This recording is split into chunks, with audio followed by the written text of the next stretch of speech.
मैं अपने पिछले वीडियो में यूनिफॉर्मली चार्ज स्फेरिकल शेल के कारण इलेक्ट्रिक फील्ड निकाले थे। ये यूनिफॉर्मली चार्ज स्फेरिकल शेल है, इसके कारण हमने निकाला था इलेक्ट्रिक फील्ड। आपको याद होगा कि electric field inside the shell 0 था।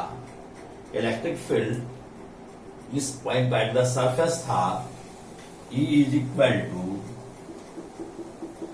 Q by 4 pi epsilon naught capital R square था, और इसके बाद था E is equal to 4 pi epsilon naught R square small r। और जैसे जैसे R बढ़ रहा है वैसे वैसे आप देख रहे हैं कि इलेक्ट्रिक फील्ड घट रहा है, यानी E is inversely proportional to R square. इस ग्राफ को ठीक से समझ लेना है, समझ लीजिए। और आज हम शुरू करने वाले हैं एक यूनिफॉर्मली चार्ज स्फेरिकल वॉल्यूम के कारण किसी पॉइंट पर हम निकालेंगे फील्ड। इसमें भी 3 पॉइंट होंगे: electric field outside the sphere, electric field at the surface of the sphere, और electric field inside the sphere. हम तीनों को 1 बाय 1 डिस्कस कर रहे हैं।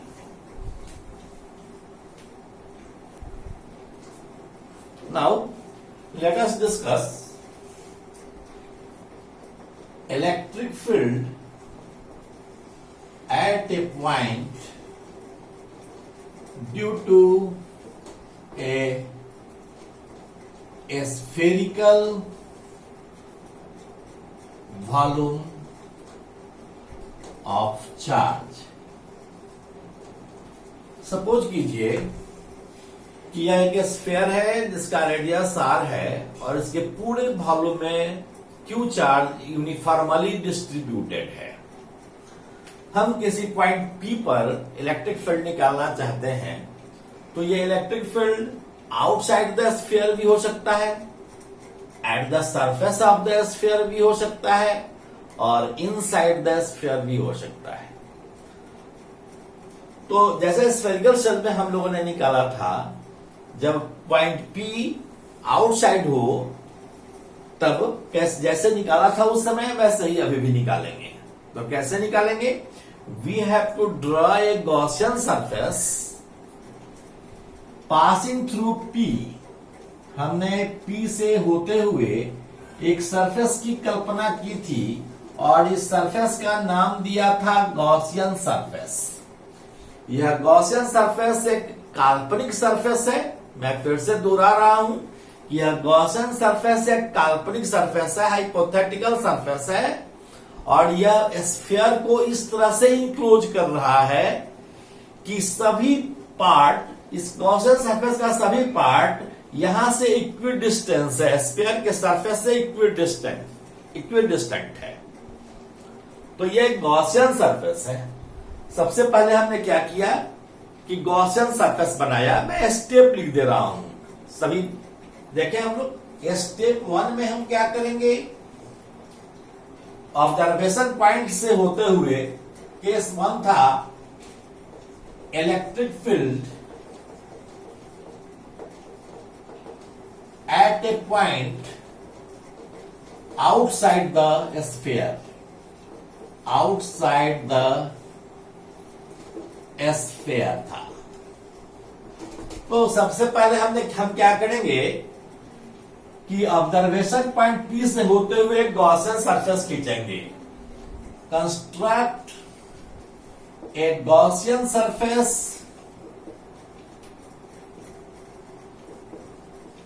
Passing through P। यह पहला स्टेप है, पासिंग थ्रू P। दूसरा स्टेप है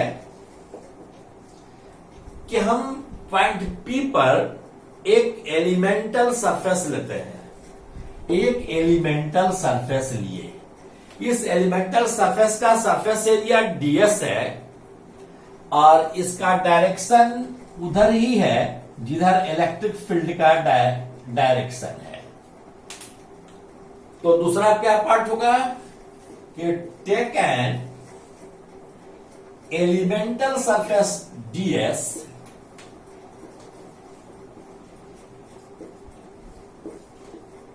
at P the direction of ds is the same as that of electric field. जो इलेक्ट्रिक फील्ड का डायरेक्शन है वही एलिमेंटल सरफेस का डायरेक्शन है।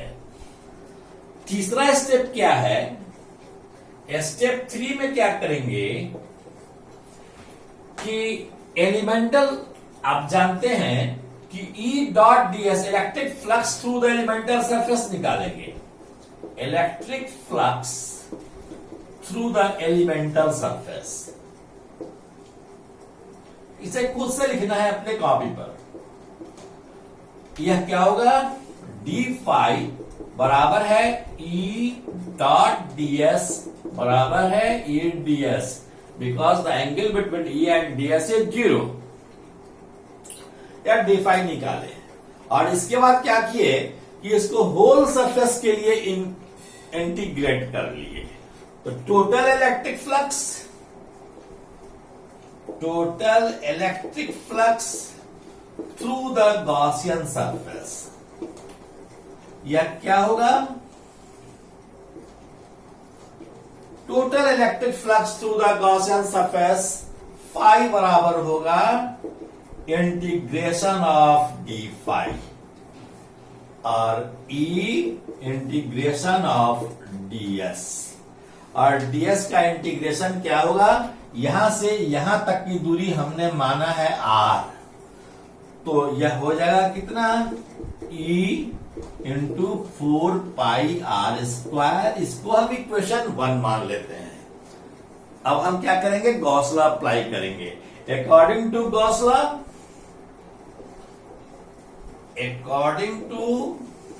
गॉस लॉ फाई बराबर होता है Q inside by epsilon naught. हमने पहले ही कहा है कि पूरे वॉल्यूम में Q चार्ज यूनिफॉर्मली डिस्ट्रीब्यूटेड है। इसका मतलब हुआ कि पूरे गॉसियन सरफेस के अंदर में कितना चार्ज है? पूरे गॉसियन सरफेस के अंदर में टोटल चार्ज Q है, इसलिए हमने Q बाई एप्सिलॉन नॉट लिखा है। अब हम क्या करेंगे? दोनों को इक्वेट कर लेंगे।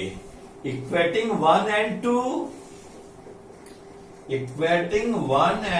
2 E into 4 pi r square is equal to Q by epsilon naught. So E is equal to Q by 4 pi epsilon naught r square। कहने का मतलब कि इस स्फेरिकल वॉल्यूम ऑफ चार्ज के कारण पॉइंट P पर वैसा ही इलेक्ट्रिक फील्ड होगा जो ये Q चार्ज के Q पॉइंट चार्ज हो, और उसके कारण जो फील्ड होता ठीक उसी के इक्विवेलेंट इस स्फेरिकल वॉल्यूम का भी के कारण भी इलेक्ट्रिक फील्ड होगा। ठीक है, अब हम इसका ग्राफ खींचते हैं। Now suppose P is at the surface of the spherical volume of charge। तो फिर हम क्या करेंगे कि P से होते हुए एक गॉसियन सरफेस खींचेंगे जो जस्ट इनक्लोज करेगा, इस सरफेस को जस्ट इनक्लोज कर रहा है। ऑब्वियसली यहां P की दूरी स्मॉल r कैपिटल R के बराबर है। अब हम इलेक्ट्रिक फील्ड कैसे निकालेंगे? उसी तरह से यहां हम एक ds सरफेस एरिया की बात करेंगे। इलेक्ट्रिक फील्ड भी इसी डायरेक्शन में है, तो हम सबसे पहले एलिमेंटल सरफेस से होते हुए इलेक्ट्रिक फ्लक्स का वैल्यू निकालेंगे। यह इलेक्ट्रिक फ्लक्स क्या हो जाएगा? AdS हो जाएगा। और इसका हम जब इंटीग्रेशन करेंगे, जब हम पूरे गॉसियन सरफेस से कितना फ्लक्स जा रहा है यह निकालना होगा, तो हम क्या करेंगे? इसी का इंटीग्रेशन कर देंगे। इंटीग्रेशन करेंगे तो यह होगा EdS का इंटीग्रेशन, और यहां ds बराबर क्या होगा?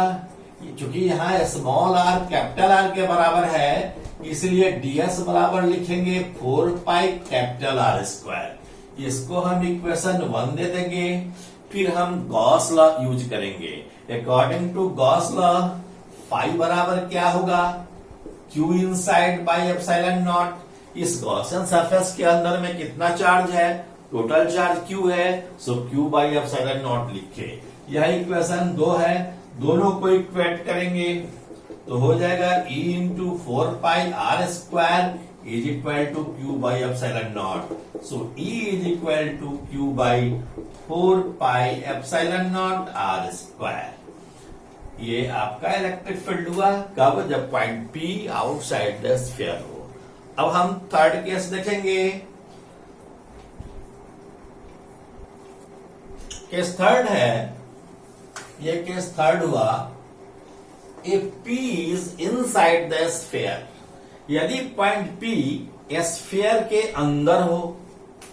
अब हम स्फेरिकल सेल के केस में देखे थे कि स्फेरिकल सेल में ये इस यह जो जगह था यह खाली स्पेस था, एम्प्टी स्पेस था, कोई चार्ज का डिस्ट्रीब्यूशन नहीं था। लेकिन स्फेरिकल वॉल्यूम में तो यूनिफॉर्मली चार्ज होल वॉल्यूम में है।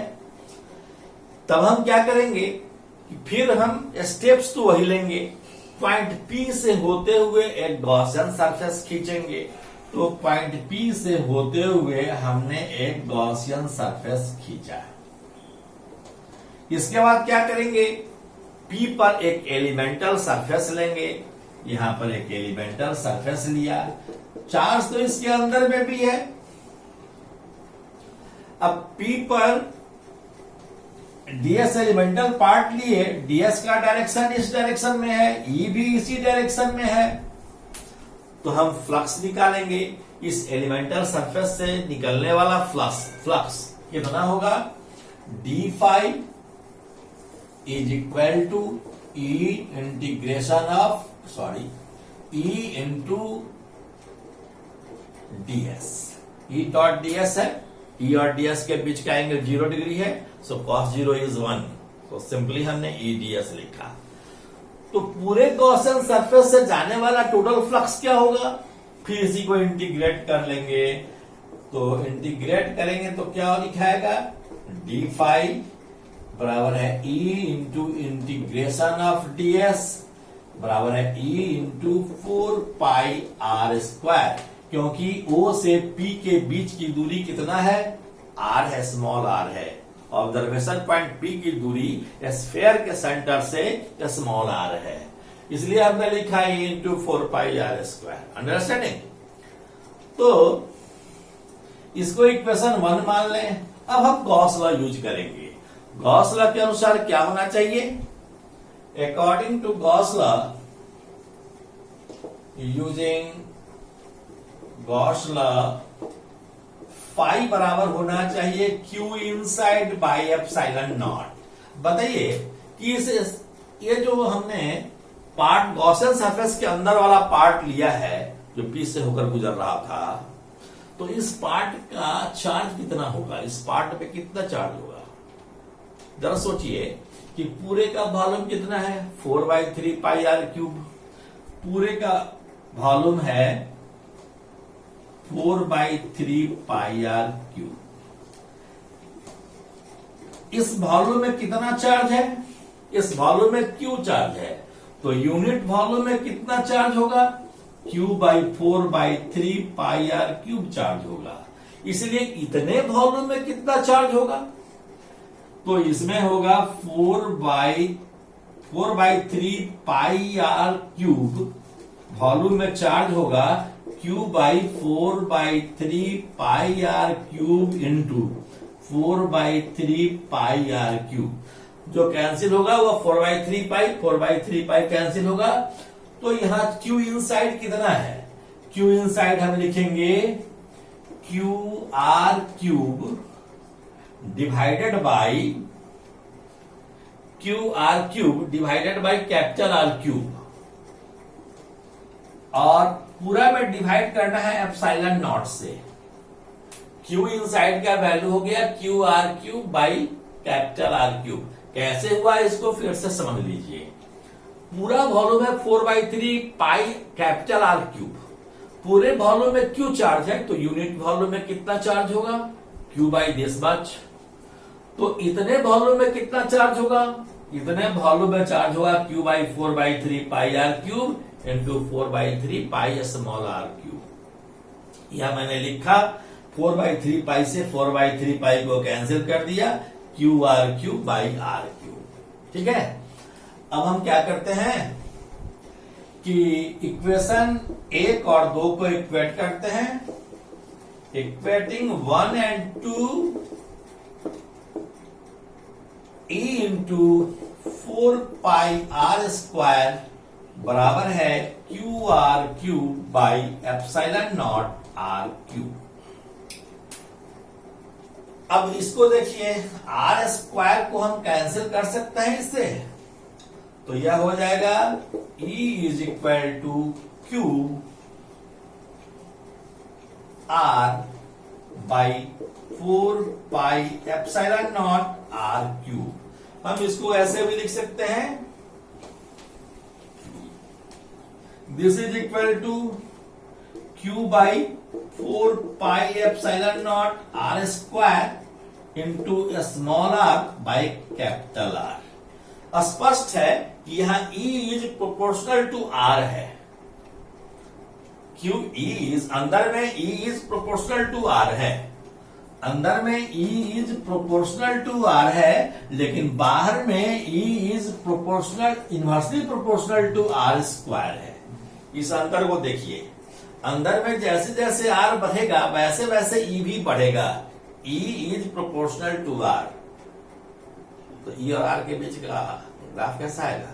निश्चित रूप से स्ट्रेट लाइन आएगा, और R जब 0 होगा तो E 0 हो जाएगा, R 0 होगा तो E 0 होगा, अर्थात ओरिजिन से होकर यह स्ट्रेट लाइन क्रॉस करेगा। इसका ग्राफ हम प्लॉट करेंगे। Now let us plot a graph between E versus R। अब आप देख रहे हैं कि हमने बताया था कि ये स्फेरिकल वॉल्यूम के अंदर E डायरेक्टली प्रोपोर्शनल R के है, इसलिए E is directly proportional to R यहां दिखाए हैं। और यहां आकर E का वैल्यू मैक्सिमम हो जाता है। कहां? स्मॉल r जब कैपिटल R के बराबर हो जाता है, यह डिस्टेंस कैपिटल R है, तो जब स्मॉल r कैपिटल R के बराबर हो जाता है उस समय इलेक्ट्रिक फील्ड मैक्सिमम होता है, और फिर इनवर्सली प्रोपोर्शनल टू R² हो जाता है बाहर में, और इसलिए हमने लिखा है यह graph inversely proportional to R², और यह ग्राफ प्लॉट किया है। इसको आप समझ गए होंगे, इसको आप ठीक से करेंगे। हम लोग कुछ प्रॉब्लम्स भी करेंगे अगले क्लास में।